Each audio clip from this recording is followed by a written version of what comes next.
आइए भी वक्त है कि हम कलाम मुक़द्दस की तरफ रजू हों। कलाम मुक़द्दस में से आज जिस विर्द का इंतखाब किया गया है अपनी तरबियत और रहनुमाई के लिए, नसीहत और इस्लाह के लिए, मुक़द्दस दाऊद की ज़बूर की किताब उसका चौथा ज़बूर आज हम कलाम मुक़द्दस में से पढ़ेंगे।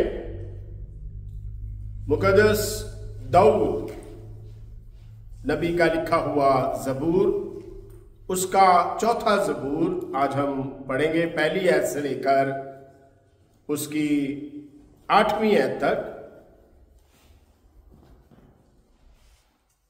जब मैं पुकारूं तो मुझे जवाब दे, आए मेरी सदाकत के खुदा। तंगी में तूने मुझे कुशादा बख्शी, मुझ पर रहम कर और मेरी दुआ सुन ले। आए बनी आदम, कब तक मेरी इज्जत के बदले रुसवाई होगी? तुम कब तक बतालत से मोहब्बत रखोगे और झूठ के दर पे रहोगे? जान रखो कि खुदावन ने दीनदार को अपने लिए अलग कर रखा है। जब मैं खुदावंद को पुकारूंगा तो वो सुन लेगा। थरथराओ और गुनाह ना करो, अपने अपने बिस्तर पर दिल में सोचो और खामोश रहो। सदाकत की कुर्बानियां गुजरानो और खुदावंद पर तवक्कल करो। बहुत से कहते हैं, कौन हमको कुछ भलाई दिखाएगा? आए खुदावन, तू अपने चेहरे का नूर हम पर जलवागर फरमा। तूने मेरे दिल को उससे ज्यादा खुशी बख्शी है जो उनको गल्ला और मैं की फरावानी से होती थी। मैं सलामती से लेट जाऊंगा और सो रहूंगा, क्योंकि आए खुदावन फकत तू ही मुझे मुतमईन रखता है। खुदावन इस कलाम के सबब से मुझे और आप सबको बड़ी बरकतों से नवाजे। आइए दुआ करें। कदूसियत के मालिक इब्राहिम, इसहाक, यकूब के खुदावंद मसीह में हमारे बाप, तू ही इज्जत, बुजुर्गी, हमद और स्ताइश के लायक खुदावंद है। ऐ खुदावंद, माबूदों में कौन है जो अपने तकद्दस के बस जलाली और अपनी मदा के सबब से रोब वाला और साहिब करामात है। खुदावंद यीशु मसीह के खून की बुनियाद पर मैं तेरे कदमों में हूँ और तुझे सिजदा करता हूँ। ऐ खुदावंद, तू मेरी कमजोरियों से वाकिफ है और मैं खुदावंद उनका इकरार करता हूँ, दरखास्त करता हूँ उन्हें अपने जोर में बदल दे। और ऐ खुदावंद, हमसे हम कलाम हो। ऐ खुदावंद, रूल कुदस कामल उस्ताद की सहायता मैसर हो। मेरा रुझान जिस्म ऐ खुदावंद उसके माताहत रहे और ऐ खुदावंद उसकी अक्ल दानिश ऐ खुदावंद इस ऐ खुदावंद जिस्म को, ऐ खुदावंद रूह को, जान को ऐ खुदावंद इस्तेमाल करे। और ऐ खुदावंद हम सब के लिए, बहुतों के लिए खुदावंद तकवीयत का सबब हो, बरकत का बायस ठहरे, बहाली का बायस ठहरे। और ऐ खुदावंद तेरे बेटे के जलाल का सबब हो। ऐ खुदावंद बड़ी मदद और रहनुमाई का तमाम ऐ खुदावंद जमात के ऐ खुदावंद जहनों को खोल दे, ताकि खुदावंद कलाम मुक़द्दस को समझे और तमाम ऐ खुदावंद देखने सुनने वाले ऐ खुदावंद बरकत पाए और तेरे बेटे के जलाल का सबब ठहरे। मसीह यीशु की खातिर ये चाहता हूं, आमीन। ज़बूर की किताब जो है, अगर हम इसका बगौर मुतालिया करें तो ये एक ऐसे पैराए में लिखी गई जिसमें एक शख्स जो है वो सफर करता हुआ गुजर रहा है और उसकी जिंदगी के नशेबो फराज, अरूजो जवाल जो है वो कलम बंद किए जा रहे हैं। अगरचे इसे कई एक लोगों ने लिखा, कई एक लोगों का जो कलाम है वो इसके अंदर मौजूद है, तो भी ये पूरा कलाम एक ही शख्स, एक ही आदमी, एक ही इंसान की अक्कासी करता है कि वो अपनी जिंदगी में किन किन मसाइल से गुजरता है और कैसी जिंदगी वो जो है वो गुजारता है। और हम इसमें यह भी देखते हैं कि हमारी जिंदगी जो है, ये जिंदगी जो हमारे सामने ज़बूर का मुसन्नफ जो है वो रखता है, वो इनफरादी नहीं, वो इज्तमाई है। इनफरादी जिंदगी से मुराद वो जिंदगी है जो सिर्फ एक अकेला बंदा जीता है, एक अकेला इंसान जीता है, एक अकेला मर्द और जन जो है वो जीता है। उसके अंदर उसके अंदर किसी दूसरे की दखल अंदाजी नहीं होती, उसके अंदर किसी दूसरे का मुफाद छुपा नहीं होता, उसके अंदर किसी दूसरे की भलाई और बुराई नहीं होती। वो बंदा सिर्फ अपने आप में रहकर जिंदगी गुजारता है, उसे सिर्फ अपनी जरूरियात का अहाता करना होता है और वो अपनी जिंदगी गुजारता जाता है। दुनिया के अंदर कोई शख्स भी ऐसा नहीं जो इस तरह की जिंदगी गुजारता हो। ऐसी जिंदगी गुजारने वालों को अक्सर जो है वो दीवाना समझा जाता है, वो अपने आप में गुम रहते हैं, उनको इस तरह छोड़ दिया जाता है। लेकिन जो मसीही जिंदगी है, लेकिन जो ईमानदार की जिंदगी है, वो जिंदगी जो है वो एक दूसरे के साथ पेवस्ता जिंदगी है, इज्तमाई जिंदगी है। वो सिर्फ अपने लिए नहीं जीता, वो सिर्फ अपने लिए जिंदा नहीं है, वो सिर्फ अपनी जरूरतों के लिए जिंदा नहीं रहता, बल्कि वो दूसरों के लिए जिंदा रहता, वो दूसरों के लिए फिक्रमंद रहता है। दूसरों के लिए जिंदा रहना, आज यही हमारा मजमून है, पेवस्ता जिंदगी, दूसरों के साथ पेवस्त रहना। और आज इस ज़बूर की 2 आयात हमारे सामने हैं, मैं आपके लिए एक बार फिर उनको पढ़ना चाहता हूं। जब मैं पुकारूं तो मुझे जवाब दे, आए मेरी सदाकत के खुदा। तंगी में तूने मुझे कुशादगी बख्शी, मुझ पर रहम कर और मेरी दुआ सुन ले। आए बनी आदम, कब तक मेरी इज्जत के बदले रुसवाई होगी? तुम कब तक बतालत से मोहब्बत रखोगे और झूठ के दर पे रहोगे? 2 आयात, और इन 2 आयात के अंदर हमारा जो जनरल मजमून है वो है दूसरों के साथ पेवस्ता जिंदगी। लेकिन इन 2 आयात के ताबे रहकर जिस बात को हम सीखेंगे वो है सदाकत का तराजू। हम दूसरों के साथ पेवस्त जिंदगी जीते हैं और इसी की इंसान को तरबियत दी जाती है। जब खुदा ने पहले इब्तदा के अंदर जिंदगी को तख्लीक किया तो उसने 2 जिंदगियां जो है वो तख्लीक की। उसने आदम के लिए एक मददगार बनाया। इसका मतलब है कि पहले से ही, शुरू से ही जिंदगी को दूसरी जिंदगी के साथ पेवस्ता किया गया। आदम को जीना है अपने मददगार के लिए, मददगार को जीना है अपने शौहर के लिए, मियां के लिए, जिसके लिए उसको खलक किया गया है। और यूं हम आगे देखते हैं कि यही जिंदगी जो है, इज्तमाई जिंदगी जो है, वो खानदानों में और कबीलों में और कौमों में हमें दिखाई देती है।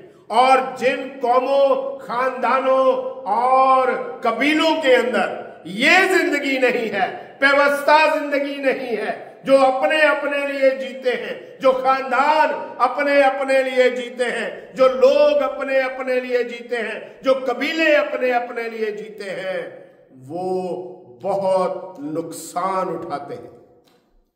जब बिन्यामीन के कबीले ने 11 कबीलों की परवाह न की, उसके इलाके के अंदर एक इस्राएली बैठा है, जब उन्होंने अपने आप को सबसे ज्यादा बाइख्तियार तस्वर किया, उसके साथ ज्यादती की, उसको लूटा और उसको हलाक कर दिया, तो सारे 11 कबीले उसके खिलाफ हो गए। उन्होंने खुदा की कसम खाई, ऐसा मारा कि वो इस्राएल में से खत्म होने के किनारे पर पहुंच गया। तब लोगों ने कहा, ऐसा ना हो कि इस्राएल में से एक कबीला जाता रहे, एक खानदान जाता रहे। हम कुछ ऐसा करें जिसके सबब से वो बचा लिया जाए, क्योंकि हम अकेले जिंदगी नहीं जी सकते और ना जिंदगी अकेले जीने के लिए बनाई गई है। जब तक आप जिंदगी को दूसरों के लिए नहीं जीते, आपकी जिंदगी दूसरों के साथ पैवस्त नहीं होती, उस वक्त तक आप कामयाबी के तरफ नहीं बढ़ सकते। और हिकमत का बादशाह सुलेमान बड़ी खूबसूरत बात करता है इस व्यवस्था जिंदगी के लिए। वाइस की किताब उसका 4 बाब उसकी 12वीं है। और अगर कोई एक पर गालिब हो तो दूसरा उसका सामना कर, तो 2 उसका सामना कर सकते हैं, और तेरी डोरी जल्दी नहीं टूटती। और हमने अक्सर ये मिसाल भी सुनी है, 1 से भले 2। और यूं जब हम इस सारी जिंदगी की सैर करते हुए आते हैं और जब हम नए अहदनामे में आते हैं, तो खुदावंद यीशु मसीह ने भी हमें व्यवस्था, इज्तमाई जिंदगी के बारे में तालीम दी। इज्तमाई जिंदगी गुजारने के लिए उसने हमें जो है वो तालीम दी और हमें अपनी तरफ मतवज्जो किया। यूहन्ना की अंजील 15वां बाब उसकी 5वीं है। मैं अंगूर का दरख्त हूं, तुम डालियां हो। जो मुझ में कायम रहता है और मैं उसमें, वही बहुत फल लाता है, क्योंकि मुझसे जुदा होकर तुम कुछ नहीं कर सकते। जब मेरे साथ खुदावंद है, जब मेरे अंदर खुदावंद है, जब मैं खुदावंद के साथ हूं, जब मैं उसके अंदर हूं, तो क्या मुझे दूसरे ईमानदारों के साथ इसी रवैये के साथ पेश नहीं आना? और पौलुस रसूल इसकी बड़ी खूबसूरत तस्वीर कशी करते हुए यूं हमें कहता है, फिलिपियों के नाम पौलुस रसूल का खत उसका 2 बाब उसकी 4 और 5वीं आयत में यूं लिखा है, हर एक अपने ही अहवाल पर नहीं, बल्कि हर एक दूसरे के अहवाल पर भी नजर रखे। वैसा ही मिजाज रखो जैसा मसीह यीशु का भी था। और यहां दाऊद अपने ज़बूर में बड़ी खूबसूरत एक बात करता है खुदा के मिजाज के मुतल्लिक, खुदा की तबीयत के मुतल्लिक। कहता है, आए मेरी सदाकत के खुदा, आए मेरी सदाकत के खुदा। आप किसी की सदाकत को कैसे परख सकते हैं? आप किसी की सदाकत को कैसे जान सकते हैं? उसके अफ़आल में। जब तक हम उसके कामों से वाकिफ नहीं होते, हम कभी भी उसकी सदाकत से वाकिफ नहीं होते। यहां पर दाऊद खुदा को अपने अफ़आल की सदाकत का खुदा कहता है। वो उस पैमाने को खुदा के हाथ में दे देता है कि खुदावंद मेरे कामों को तू परखने वाला है, कि वो तुझ में किए गए हैं, वो तेरे लिए किए गए हैं। मैंने किसी के साथ बुग़्ज़, नफरत, हसद और गुस्सा नहीं रखा, फिर भी मेरे साथ मेरे घर के लोग ही जो हैं वो मुखालिफ हैं। योआब उसके खास रिश्तेदारों में से, योआब जो दाऊद की फौज का सिपा सलार था, बड़ा नाम है उसका, वो दाऊद के हुक्म को अक्सर टाल दिया करता था, और उसने एक दो जगह पर, ऐसी जगह पर टाला जब सुलह की बात हो रही थी, जब सुलह के लिए लोग आगे बढ़ रहे थे, तो दो लोगों के दरमियान दाऊद के इमेज को और दाऊद की इज्जत को खराब कर दिया।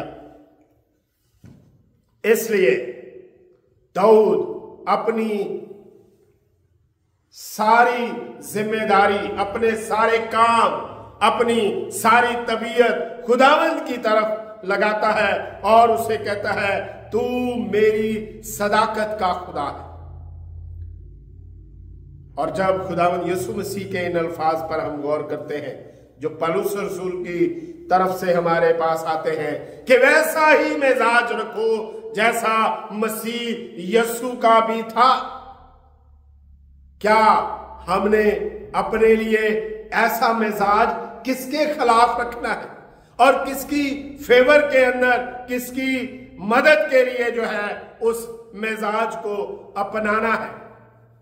जब तक हम इस बात का फैसला नहीं करते, हम कभी भी खुदावंद के लिए काम नहीं कर सकते, इज्तमाई तौर पर जी नहीं सकते। हमारी जिंदगी इनफरादी है जो सिर्फ हमें हमें हमें हमें नजर आती है। जिस तरह पौलुस कहता है, अगर तुम इज्तमाई जिंदगी जीना चाहते हो तो फिर ये कहो कि अब मसीह मुझ में जिंदा है, मैं जिंदा ना रहा बल्कि मसीह मुझ में जिंदा है। और जब मसीह मुझ में जिंदा है तो सबसे पहले वो मेरी हवस को जो है वो मार देता है। खुदावंद यीशु मसीह ने अपने शागिर्दों से कहा, ये ना फिक्र करो कि क्या खाएंगे, क्या पिएंगे, क्या पहनेंगे। तुम्हारा बाप तुम्हारी फिक्र करता है। मेरे नाम से कुछ मांग के देखो, आज तक तुमने मेरे नाम से कुछ मांगा ही नहीं है। तो आज हम जो देख रहे हैं, हमें इज्तमाई जिंदगी जीना है। सवाल यह है कि मैं जो जिंदगी जी रहा हूं, क्या वो इज्तमाई जिंदगी है? आइए आज हम उस जिंदगी को दाऊद के मुहैया करदा तराजू के ऊपर रख कर देख लेते हैं कि वो सदाकत के तराजू के ऊपर पूरी उतरती है कि नहीं, क्योंकि वो अपने तमाम किरदार, अपने तमाम कामों के ऊपर खुदावंद के पैमाने को तरजीह देता है और कहता है, आए मेरी सदाकत के खुदा। माजी की तरफ एक नजर मारता है और उसे नजर आता है, मैं बहुत सारे दुखों में से निकलकर यहां तक पहुंचा। कई जगह पर तो वो कहता है, मैं हूं कौन? सिर्फ एक चरवाहा, सिर्फ एक भेड़ें चराने वाला। और फिर वो ऐसी अक्कासी करता है कि खुदा घूरे में से लोगों को उठाकर बादशाहों के साथ बैठाता है। ये उसकी बरकत है जो आयत के अगले हिस्से में कहता है, तंगी में तूने मुझे कुशादगी बख्शी, मुझ पर रहम कर और मेरी दुआ सुन ले। जिस तरह तू माजी में मेरे साथ रहा, आइंदा भी मेरे साथ रहेगा। मुझे ये ईमान है मेरा, लेकिन मुझे मेरे मुखालफों से आराम बख्श। और पौलुस कहता है, हम अपनी सदाकत को जब सदाकत के तराजू पर लाते हैं तब हमें पता चलता है, क्योंकि हम अपने आप को ज्यादा बेहतर जानते हैं इससे कि कोई दूसरा हमें जाने। पहला कुरिन्थियों 2 बाब उसकी 11वीं है, क्योंकि इंसानों में से कौन किसी इंसान की बातें जानता है, सवा इंसान की अपनी रूह के जो उसमें है। इसी तरह खुदा के रूह के सिवा कोई खुदा की बातें नहीं जानता। हम अपने अफाल को बखूबी जानते हैं। आए आज अपनी जिंदगी के हर फेल को खुदावंद की सदाकत के तराजू पर रख दें कि खुदावंद, अगरचे मैं अनजाने में अपनी जिंदगी जीता रहा, अगरचे मैं इनफरादी जिंदगी को तरजीह देता रहा है खुदावंद, लेकिन आज से मैं तेरी जिंदगी जीना चाहता हूं, इज्तमाई जिंदगी जीना चाहता हूं, दूसरों के लिए जीना चाहता हूं, दूसरों के साथ जीना चाहता हूं और वैसे ही मिजाज को अपनाना चाहता हूं जो मिजाज तूने हमें इस दुनिया के अंदर मुहैया किया है अपने बेटे की सूरत में। खुदावंद इस कलाम के सबब से मुझे और आप सबको बड़ी बरकतों से नवाजे। आइए दुआ करें। हमारे दरमियान उस्ताद मोहतरम तशरीफ फरमा है। दरख्वास्त की जाती है कि कलाम खुदा के लिए दुआ करें और जमात को कलमात बरकत के साथ रुखसत करें। खुदावंद यीशु मसीह में हमारे आसमानी बाप, हमारे जिंदा खुदावंद इब्राहिम, इसहाक और याकूब के खुदा, हम खुदावंद यीशु मसीह के प्यारे अजीम जलाली अब्दी नाम के वसीले से तेरे पास आते हैं। प्यारे खुदावंद, तेरी हजूरी, तेरा अजीम हाथ हमारे सब के साथ हो, तेरा नाम जलाल पाए। इस पैगाम के लिए तेरा शुक्र, तेरी तारीफ करते हैं। मेरे बंदे को अपने जलाल के लिए इस्तेमाल कर और तेरे प्यारे नाम को जलाल मिले। खुदावंद सबके साथ हो, फिर से हमें अपने वक्त पर इकट्ठा कर। प्यारे खुदावंद, रूथ और विल्सन को ताकत दे, तंदुरुस्ती दे, तेरा प्यारा नाम जलाल पाए। प्यारे खुदावंद, यूसुफ और अज़रा को खुदावंद अपने अजीम हाथ में महफूज रख, तेरा प्यारा नाम जलाल पाए। और खुदावंद, हम सबको अपने जलाल के लिए इस्तेमाल कर। सुलेमान और बिन्यामीन की बीवियों को खुदावंद तो अपने वक्त पर यहां पहुंचा, तेरा प्यारा नाम जलाल पाए। तेरे नाम की तारीफ हो खुदावंद। खुदावंद यीशु मसीह के प्यारे अजीम जलाली अब्दी नाम के वसीले से मांगते हैं, आमीन। अब हमारे खुदावंद यीशु मसीह का फजल, खुदा बाप की मोहब्बत, पाक रूह की शराकत अब से लेकर हमेशा तक हम सबके साथ होती रहे, आमीन। सबको सलाम।